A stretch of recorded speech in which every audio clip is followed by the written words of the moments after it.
फाइटाररा बिसोरसो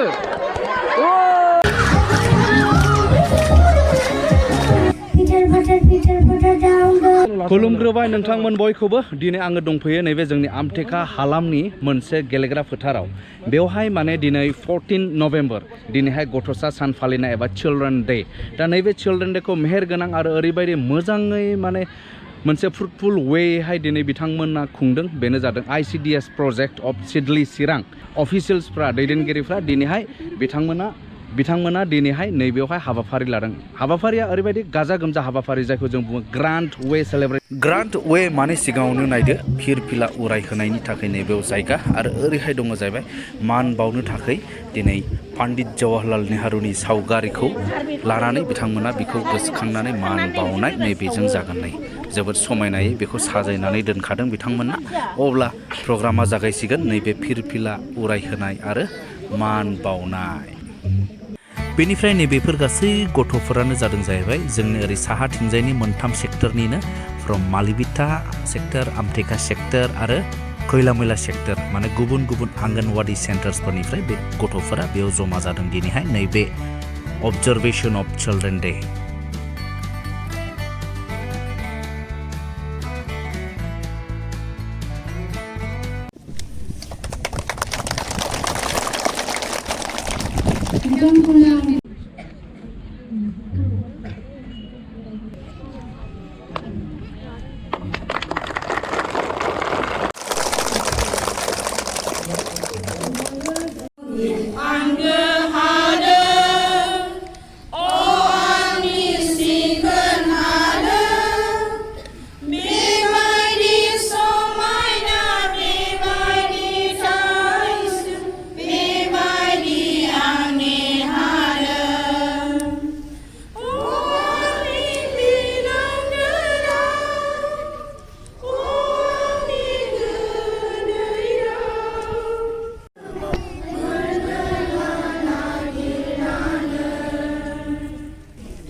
आमटेका सेक्टरनि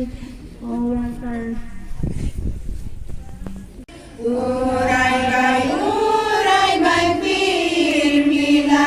दिनै जोंनि सैथोखौ लाखिनो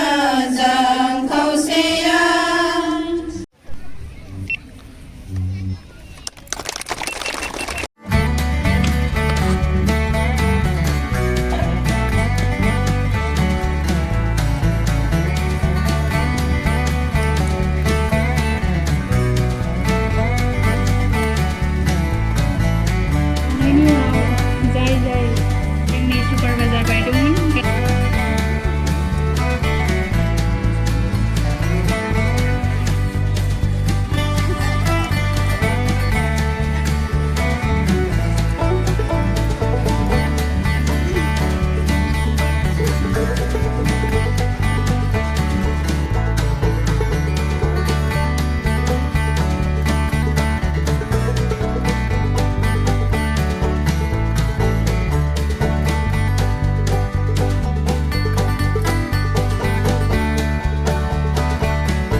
बेवनै माखासे जोंहा दङ नै CDPO सार अफ चिरां डिस्ट्रिक्ट प्लास अफिसारनो सार सामेश्वर मुसाहारि बेजों लोगोसे मेडाम दङ मानो सुपारभाइजार फालि बसुमतारी आरो लोगोसे दं मेडाम बेबो सुपारभाइजार उर्मि दैमारि मेडाम आरो बेजों लोगोसे जोंखौ हेफाजाब होदों बे हाबाफारिखौ सार कमलेश्वर बसुमतारी आरो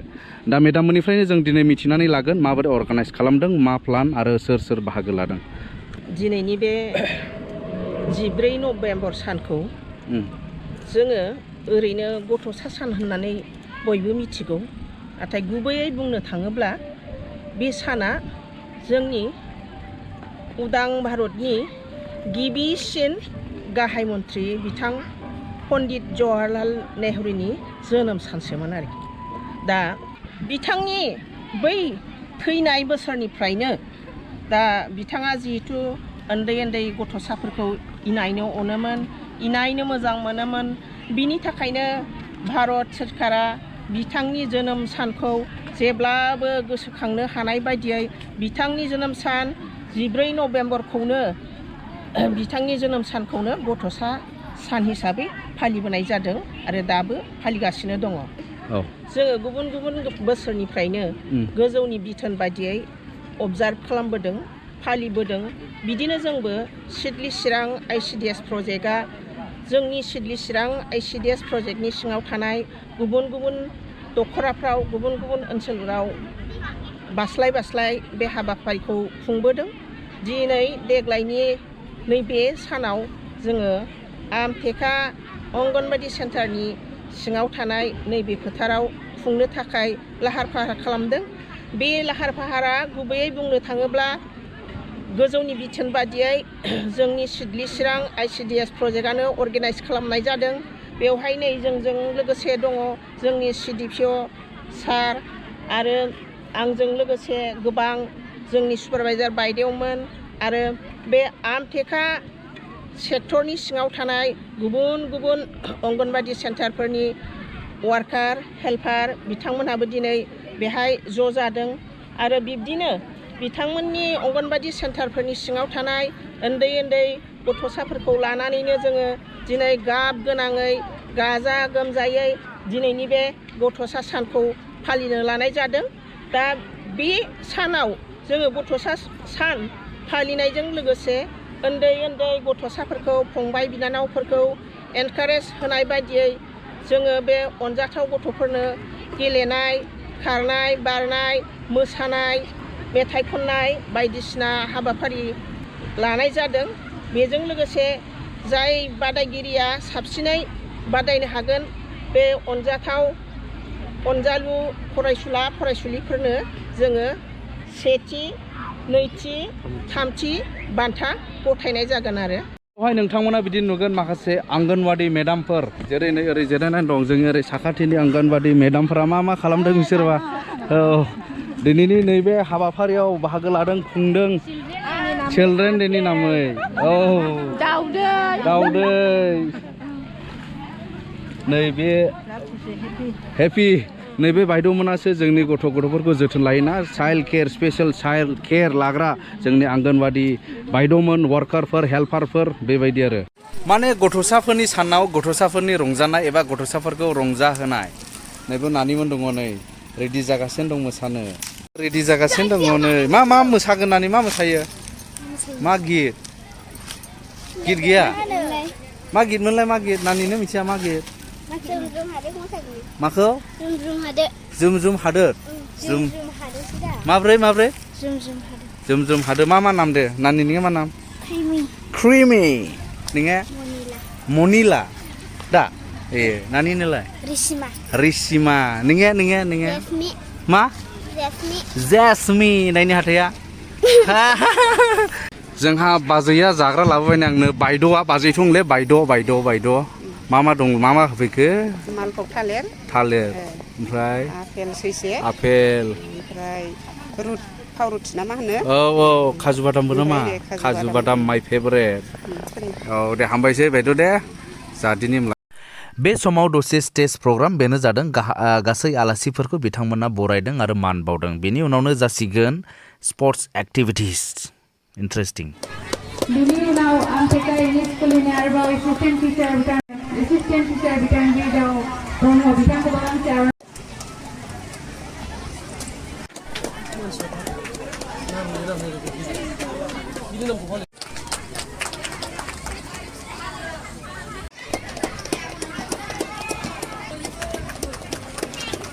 बिसोरो माने practice they want to show perfect माने बयनिफ्राय साबसिनखौ लुबैनानै प्रेक्टिसाव दं नै बेलाय न'नि मानसि नै मा नाम नंबावनाया बे मोसानाय नेराया एक्ट्रिस जादों नै अब्ला माखासे गेलेनाय स्पर्ट्स एक्टिभिटिसा जागायसिगोन नोंथांमोना नायलांदो इन्टारेस्टिं पार्ट माने इन्टारेस्टिं जालांसिगोन नोंसोरनो आसलसिन ना मारा दा जास्टिन ओमफ्राय रिंदाव एक्टर इसोर सानैबो एक्टर नों मा नामलाय मा जेक्सन दानि जासिगोन 100 मिटार रेस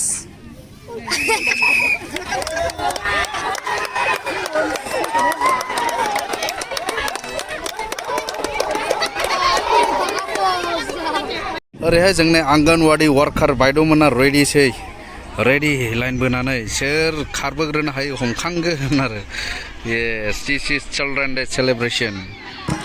होबाय होबाय होबाय वाह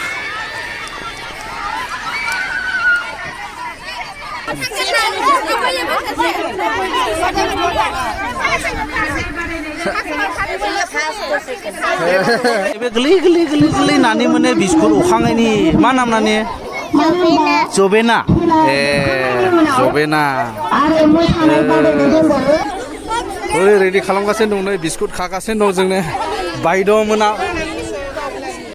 मा बादायलायनाय होनदोंमोनलाय बायद' इयो बिस्कुट अरखांनाय जायनो अरखांग्रोनो हायो बेनो देरहायो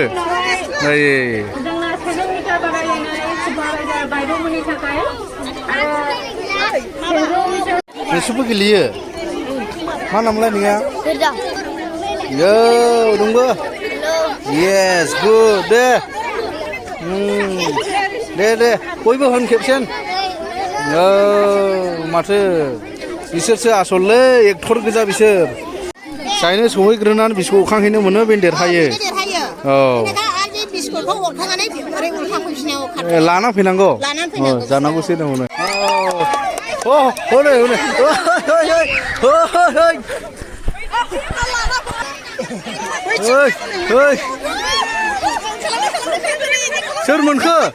सोर मोनखो मोनलांबाय बिसोर मोनलांजोब्बाय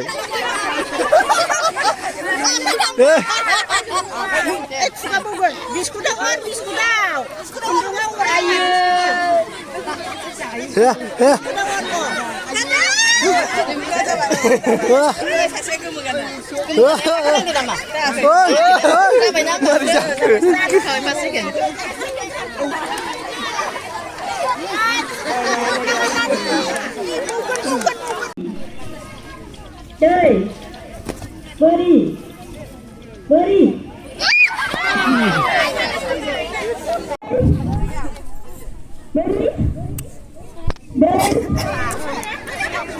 दानिया बयनिफ्रायबो स्पेशल माने वर्कार आरो हेल्पार अफ आंगनवाड़ी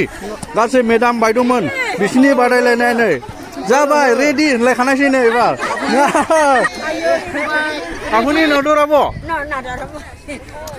हेल्पार आरो वर्कार आंगनवाड़ी हेल्पार वर्कार नै आथिं ओमफ्राय बे मा बे इउनिफर्मा मा ओमफ्राय बे ब्लुआ मा सोरबा गानबोदों सोरबा गानबोआखै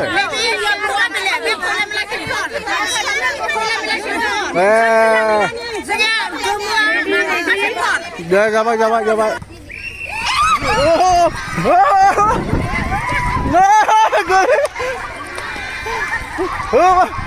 सोरबा थालांबाय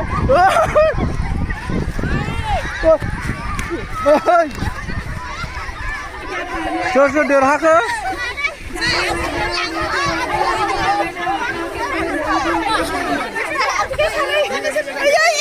सोर देरहाग्राफ्रा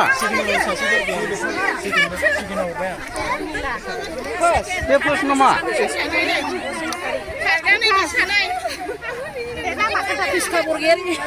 आब'आ सेकेन्ड लाइफआव बै बुरैफ्राबो आइया मेंबाय रेस्ट लाहैदो आराम लाहैदो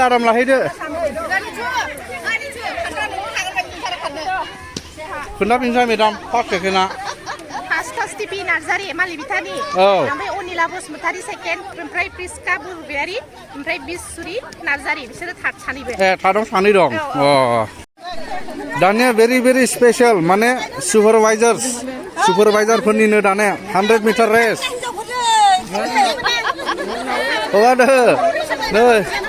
सुपारभाइजार्स फ्रम डिफरेन्ट सेन्टार्स डिफरेन्ट दस्रा सेक्टरनिफ्राय औ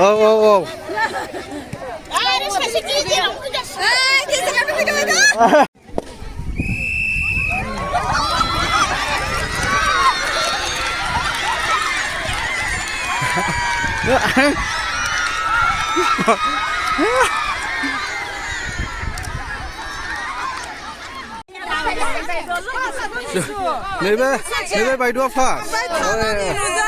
फार्स्ट सेकेन्डआ नैबे मेडाम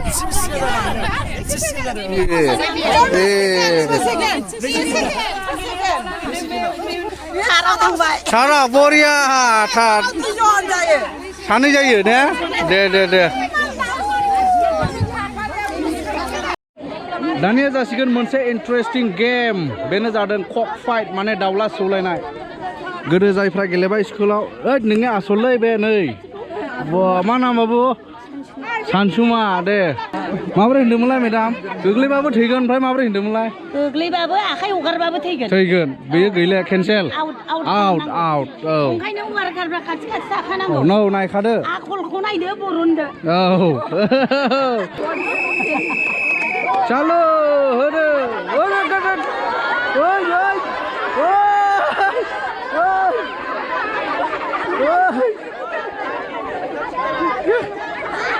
गोग्लैनाया माबोरै जाखो हनै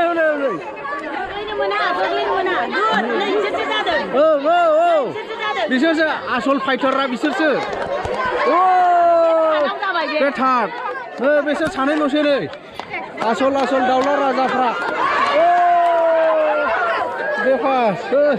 दानिया जाहैबाय जोबथा हाबाफारि बेनो जादों हारिमु आयदा हाबाफारि माने बादायलायनाय कालचारेल कम्पिटिशन्स दा नोंथांमोना नायलांदो बेबो मोनसे आरो इन्टारेस्टिं पार्ट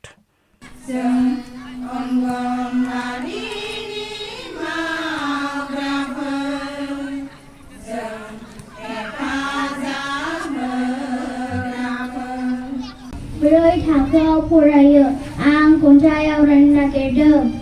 बारदै सिखोला बैसागु बुब्लानो बारदै सिखोलाया बिमानि न'आव फैयो आं 3 थाखोआव फरायो आंनि नामा गोमस्रां इस्लारि स्कुला सालगुरियाव फरायो आं खन्थाइखौ आवरायगोन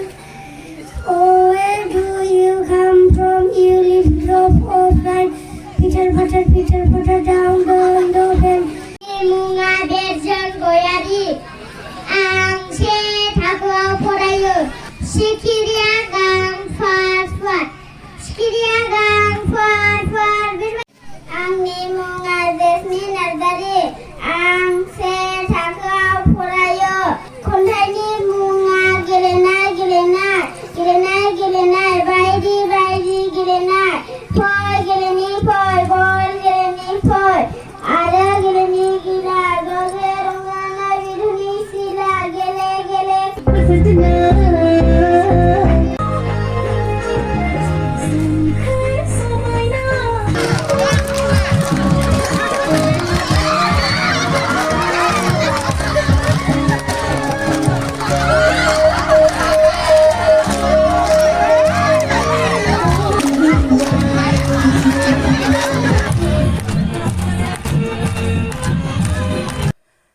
दा गासै देरहाग्राफोरनि थाखाय बेफोर गासै बादायलायनायनि देरहाग्राफोरनि थाखाय बिथांमोना लानानै फैखादों माखासे बान्थाफोर फार्स्ट सेकेन्ड थार्ड बयनिबो थाखाय नै बेबायदि दा नायदो दा बेखायनो बेफोरबायदि गासै बान्थाखौ मोननो थाखायनो बिथांमोना बयबो बिराद नाजादों जोंनि गथ'साफोरा स' आरो बेजों लोगोसे आङो दिनैनि नैबे भिडिअखौ नोंथांमोनखौ जोबजासे नायनो थाखाय साबायखर बावदों आरो उननि भिडिअआव लोगो मोनबावगोन बाय बाय एन्ड हापि चिल्ड्रेन डे